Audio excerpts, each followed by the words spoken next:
Good morning, everyone. I'm John Gubatan. I'm an instructor and gastroenterologist at Stanford. It's a pleasure to present this section on gastrointestinal issues post-COVID and their management. So here is a broad overview of my talk for today. So we'll start off with reviewing COVID-19 and the gastrointestinal tract. We'll review some epidemiology of the GI sequelae of COVID-19, and then segue into the diagnosis and management of several more common gastrointestinal diagnoses after COVID, such as IBS and a lot of the functional GI disorders, as well as less common manifestations of COVID, including pancreatitis, IBD, and gastroparesis.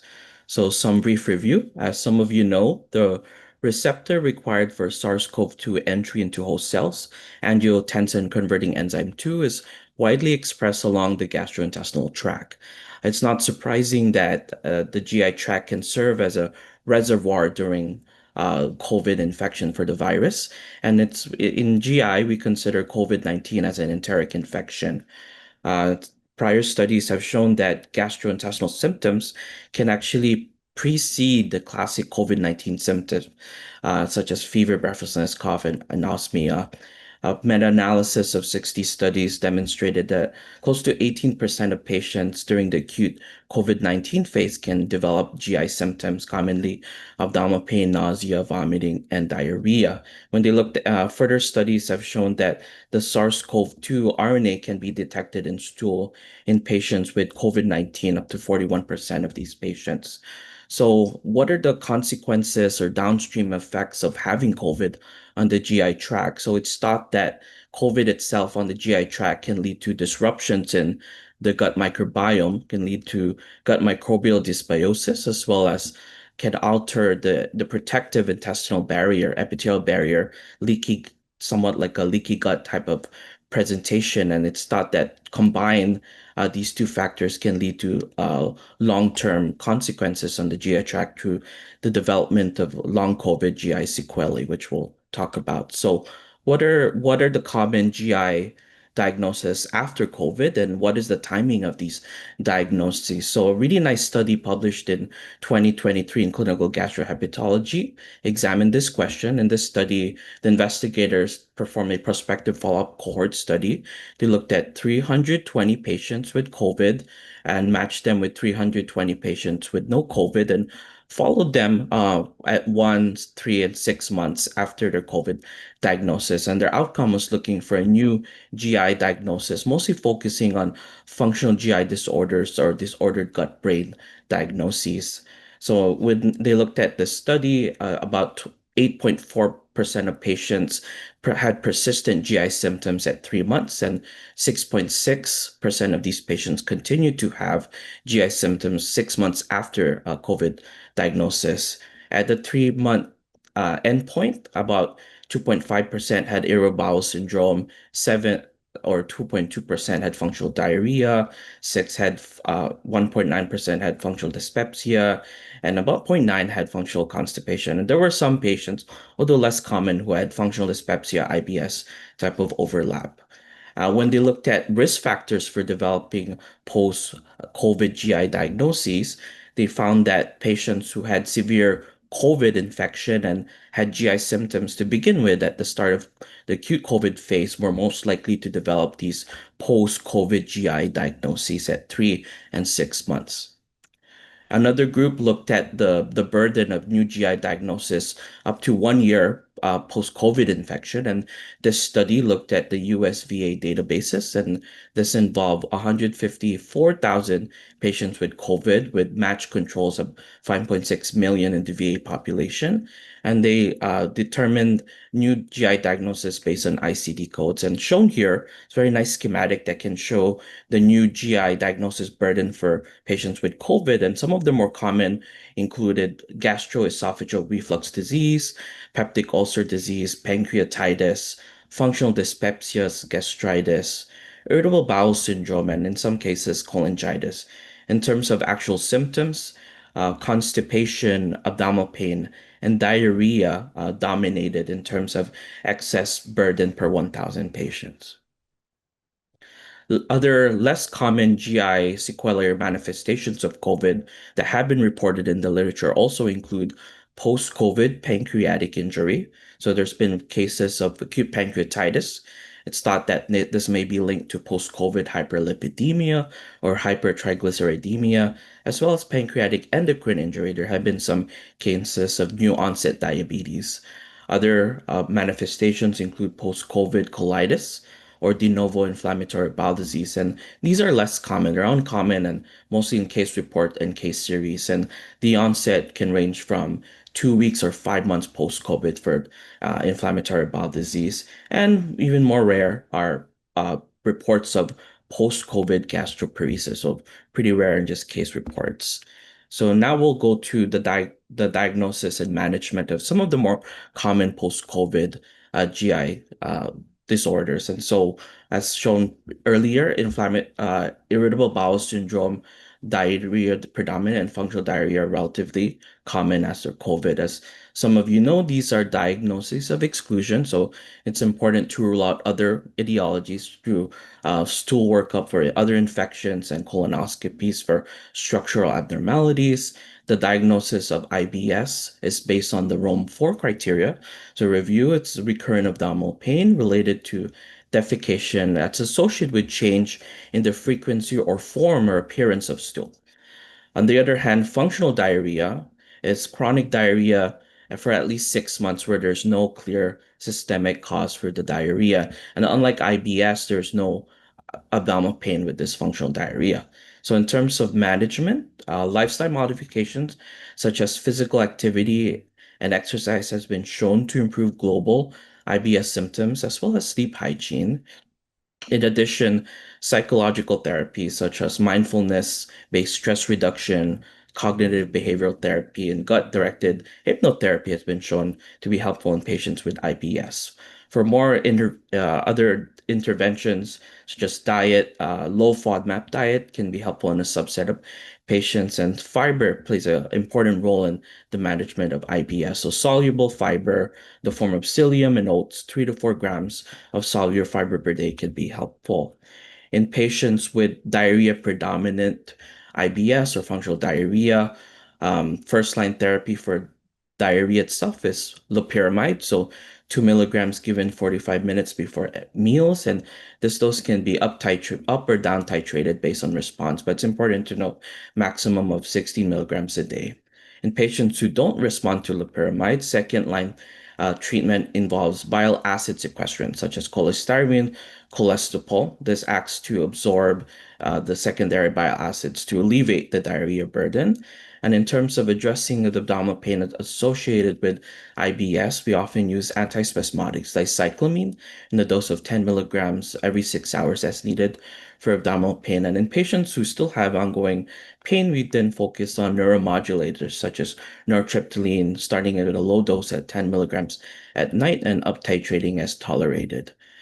In patients who still don't respond to IBS patients who don't respond to the therapies mentioned earlier, we offer them next rifaximin, which is an antibiotic that sticks to the gut, 550 milligrams by mouth 3 times a day for 14 days. And this could provide cycles of symptom relief, but may sometimes need to be repeated every 3 to 4 months to optimize their symptomatic response. Now going to post-COVID IBS-C or constipation predominant IBS, as well as functional constipation. Again, it's important to start a general medical workup to rule out secondary causes, thyroid function, electrolytes, and a really thorough, robust review of medications for anticholinergic side effects, as well as referral to GI to rule out structural causes. IBS is defined through the Rome 4 criteria, as we talked about earlier, and functional constipation is a review is defined through the Rome 4 criteria, so it involves two or more of the following: straining, sensation of incomplete evacuation, or anorectal blockage, more than 25% of bowel movements, two lumpy or hard stools, Bristol 1 or 2 for more than 25 of defecations, the need for manual maneuvers to facilitate these bowel movements, and for loose stools are rarely present without the use of laxatives. So in first line management for constipate IBS-C or functional constipation, we offer patients polyethylene glycol or Miralax. So we first start with daily dosage standing dose, and we can up titrate to 2 to 3 times per day as needed. If patients do not have a response to bowel regimen and no other secondary causes, then it's recommended these patients be referred to gastroenterology, where we can perform further testing and management. So, in if patients don't respond, we then pursue a anorectal manometry to evaluate for any defecatory or pelvic floor dysfunction, and then offer second line therapy. So, second line therapy for constipation, IBS-C or functional constipation, involves guanylate cyclase agonists. These function by inducing increased chloride bicarbonate secretion into the intestinal tract, and which has been shown to improve both constipation and abdominal pain. So some examples include Linzess or linaclotide. We start with a dose of 290 micrograms daily on an empty stomach, and then down titrate if patients develop diarrhea. Another option would be Trulance or plicanatide, or 3 milligrams daily, and we can change to every other day dosing if patients swerve more toward the diarrhea side from constipation, and recommending discontinuing if no response in 4 weeks. In patients who don't respond to second line therapy, we then proceed with our third line option, which is Amitiza or lubiprostone. This is a chloride 2 channel activator that enhances chloride-rich intestinal fluid secretion, promotes peristalsis. So starting dose is 8 micrograms twice a day. If there's no response, we recommend discontinuing in 4 weeks. It's important to note that this is only FDA approved in IBS-C in women, but in some cases can be extrapolated to men based on the results of some small studies. And one important note or consideration is Amitiza has a high incidence of dose-dependent nausea, so often limits use of this third line. The next post-COVID diagnosis, as relatively common, is GERD or gastroesophageal reflux disease. This is diagnosed based on symptoms. So symptoms alone, classic clinical symptoms, typical symptoms for GERD include heartburn and or regurgitation or acid reflux. Other less common symptoms include dysphagia, difficulty swallowing, odynophagia, sour taste, or chest pain. When GERD is suspected, but patients also present with alarm features, which include being 60 patients who are 60 years or older with new GERD or dyspepsia symptoms, any GI bleeding, iron deficiency, anemia, or unexplained weight loss, as well as dysphagia, dinophagia, persistent vomiting, or GI cancer in a first degree relative. We do recommend referral to gastroenterology for endoscopy. In patients with GERD, management could first start with lifestyle modifications. So, weight loss, avoiding late meals, elevating the head of the bed at night could be helpful. In patients who still have ongoing symptoms, first line medical therapy involves a once daily proton pump inhibitor. So, you often start with a dose of 40 milligrams, for example, such as omeprazole, 30 to 60 minutes before meals for 8 week duration. If patients are not responsive, one can double the dose and go to BID dosing, twice a day dosing, or switch to a different type of PPI.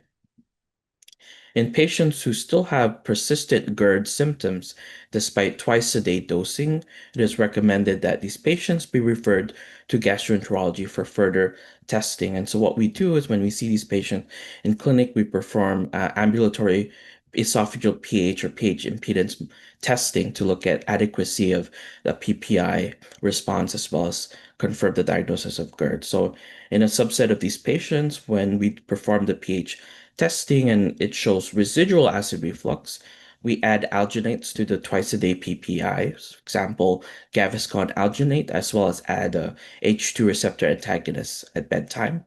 If these patients still have ongoing reflux disease despite this triple therapy, next step would be to offer a reflux inhibitor such as baclofen. In patients who have GERD symptoms and have esophageal pH testing but show physiologic reflux, these patients are taught to have reflux hypersensitivity. Otherwise, patients who have normal acid exposure and who don't have a clear correlation with reflux events or symptoms with their esophageal pH testing, these patients are taught to have functional heartburn. So in these two subsets of patients, we discontinue PPI, there's no response, and focus more on pain modulation to neuromodulators such as nortriptyline, citalopram, fluoxetine for a 12-week trial. Another common post-COVID sequelae is functional dyspepsia.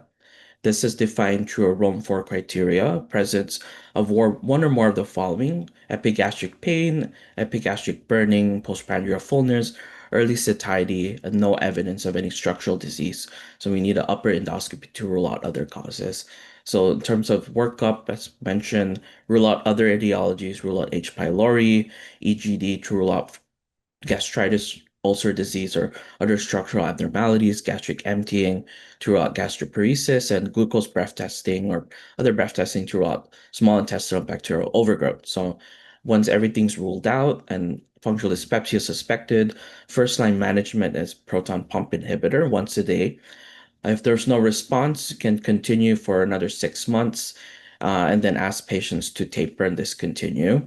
In patients who don't respond to PPI, second line therapy involves neuromodulators, so tricyclic antidepressant, such as nortriptyline 10 milligrams at night and uptitrate every 2 to 3 weeks as tolerated up to 50 milligrams for 8 to 12 weeks. And if there's no response, if there is a response, we can continue for another 6 weeks and then taper. Another option would be mirtazapine, starting at 50 milligrams 1 hour before bedtime, and increase the dose every 2 to 3 weeks up to 30 to 40 milligrams at night. In patients who don't respond to second-line therapy, we then offer third-line therapy with prokinetic agents, such as Reglan or metoclopramide, 5 to 10 milligrams 3 times a day, 1 hour before meals, and offer a short-term 4-week treatment. If symptoms recur, we can repeat the short-term Reglan course for 4 weeks. And then other therapies that have also been evaluated have shown some level of efficacy for functional dyspepsia include uh, buspirone, 10 milligrams 3 times a day for 4 weeks. This is thought to function through relaxing the fundus of the stomach. Other complementary alternative medicines, peppermint and caraway for smooth muscle relaxant in the gut, such as FD-Guard 3 times a day with meals, can also be helpful. And then now we get to the less common post-COVID GI sequelae. As mentioned, pancreatitis has been reported in patients. Patients who meet 2 out of the 3 diagnostic criteria should be suspected for pancreatitis. Epigastric pain, 3 times the upper limit of lipase of normal, and imaging findings to suggest pancreatitis. For these patients, it's still important to rule out other more common causes of pancreatitis, such as gallstones, getting a social history for alcohol use, looking for metabolic causes of pancreatitis, such as hypercalcemia and hypertriglyceridemia. And most of these patients are admitted to the hospital. Management involves aggressive fluid resuscitation, so bolus plus maintenance, and lactated ringers are preferred over normal saline due to their anti-inflammatory effect. Our GI Society guidelines recommend against antibiotics in pancreatitis in patients with severe pancreatitis, as well as recommending against fine needle aspiration in patients with pancreatic necrosis. And then finally, an important feature of pancreatitis management is nutrition. So in patients with mild pancreatitis, we recommend early oral feeding, 24-48 hours after diagnosis, as started by patient compared to traditional NPO. And in patients with mild acute pancreatitis, it's recommended patients have initial oral feeding with a low fat, solid diet. And then the last two less common sequelae post-COVID in the GI tract are IBD and gastroparesis. So in patients who have a history of COVID but present with a new onset diarrhea, abdominal pain, bleeding, and have markers for systemic inflammations as CRP, SR, ESR, it's important to rule out other causes of infection, C. diff, GI, PCR, and obtain intestinal or stool biomarkers for inflammation, such as fecal calprotectin and cross-sectional imaging, can be helpful. And then prompt referral to gastroenterology to confirm the diagnosis with colonoscopy and biopsies. Then in these patients, when we see them in clinic, we often treat them as any new IBD patient with steroids and then tailor their therapy based on the type of inflammatory bowel disease and their response, and may entail immunomodulators or biologics for long-term management. For post-COVID gastroparesis, which I mentioned was rare, this could be suspected in patients with nausea, vomiting, postprandial abdominal pain, and fullness for at least 3 months, and ruling out other causes, structural causes through EGD, and obtaining a gastric emptying test showing a retention of meal greater than 10% at 4 hours. So gastric delayed emptying, and management involves dietary modification, prokinetics such as Reglan, antiemetics as shown here, Reglan, meclizine. Pain management is important, but avoid opioids because they can slow down the GI tract, and focus more on neuromodulators, and then less commonly nutritional support, post-pyloric feeding tube who don't respond to the other therapeutic options. So to summarize, GI symptoms are common in patients with COVID, and having COVID itself is associated with increased risks of developing a post-COVID sequelae of COVID, GI sequelae of COVID, which include mostly functional GI disorders such as IBS, functional diarrhea, constipation, and less commonly gastroparesis, pancreatitis, and IBD. It's important to rule out other etiologies and prompt referral to gastroenterology for further workup, which could involve endoscopy and motility testing. And with that, I'd be happy to take questions during our Q&A panel and pass this on to our next presenter.